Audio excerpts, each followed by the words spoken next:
Au Togo, ils ont quitté la capitale il y a 40 ans pour s'installer en brousse dans une des régions les plus pauvres et les plus arides du nord du pays. Le couple Bawena est persuadé qu'avec peu de moyens, mais grâce à la solidarité communautaire, ils pourront rendre la vie à des terres sur lesquelles plus personne ne pouvait cultiver. Plusieurs décennies plus tard, le résultat est spectaculaire. Reportage Emmanuel Sedji, Raphaël Ntalé.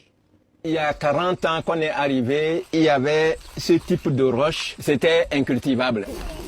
10 ans après leur installation, Seda Bawena et sa femme vont même jusqu'à faire pousser des palmiers et du riz sur ces sols déclarés morts par les villageois. On est allés à l'école ensemble, ensuite il est parti faire ses études supérieures.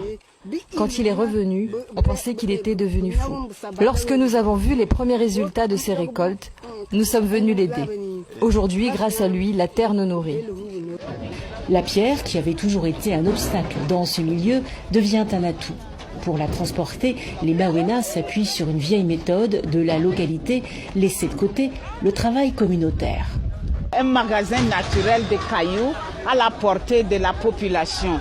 Il suffit qu'on ait le courage et la motivation pour les dégager, les ramasser pour le travail au niveau de la création des plages de rétention d'eau. Dans ce laboratoire à ciel ouvert, des techniques empruntant à la fois à l'Afrique de l'Ouest qu'à l'Europe du Sud sont mises en pratique pour stocker l'eau de pluie.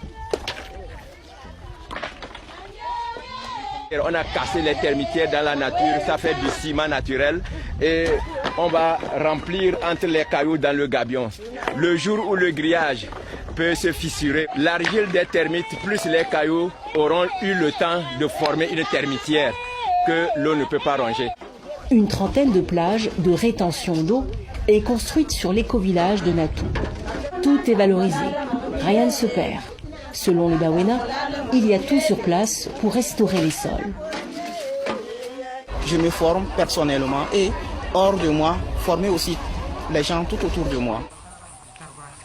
Après avoir manqué d'eau pendant des années, près de 500 personnes d'une même communauté, rien qu'avec des pioches et leur force de travail, ont réussi à apprivoiser l'écoulement des eaux de pluie. L'infiltration alimente aujourd'hui une forêt de 2 hectares, des pépinières, des arbres fruitiers, des espèces végétales qu'il était impossible autrefois de cultiver sur ces terres arides.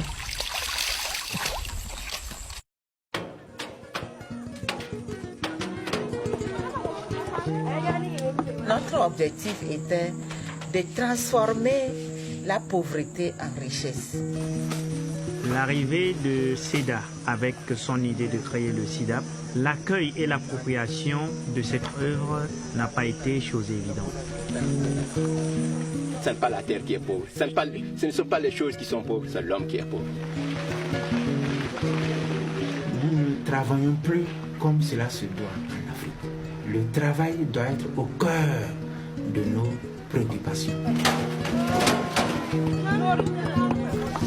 Pas des gens qui attendent et qui disent nous sommes pauvres, nous n'avons rien. Des gens qui restent dans l'assistanat pour que de grands projets de Banque mondiale ou de je ne sais quoi puissent leur envoyer de l'argent parce qu'ils sont pauvres. Mais non. Si on se prend bien et on regarde dans les ruines de notre Afrique, il y a beaucoup d'aspects, il y a des pierres d'attente sur lesquelles nous pouvons bâtir une nouvelle cité.